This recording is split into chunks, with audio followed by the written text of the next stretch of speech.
Hi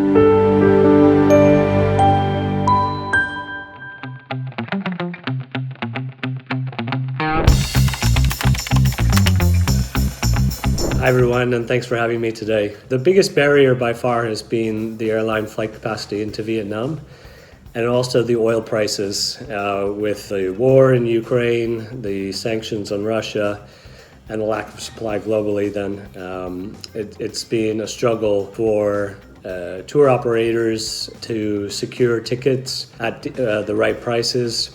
And so it's put people off traveling long haul. Flights happening within Europe, US, and then within Asia as well. So visas are a continuing barrier to tourists arriving into Vietnam. The struggle is if you have a tourist who's willing to travel to Vietnam or a similar country, and that similar country has a much more free visa policy, then the tourist is likely to choose that other country unless they have a specific reason for coming to Vietnam. Where we've seen that visa be removed for the various countries that have a visa waiver for the first 15 days, we've seen a big increase in tourists coming from that. The second piece then, though, is a lot of people who come to Vietnam from long-haul destinations.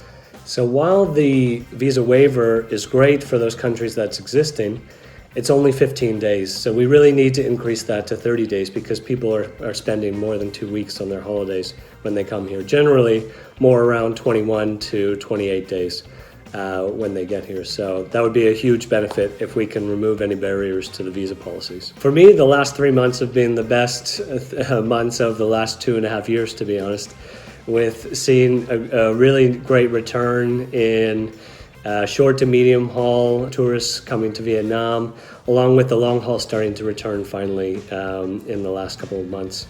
So it's such a relief and enjoyment for me to see the tourists coming back to Vietnam to enjoy this beautiful country that I love so much.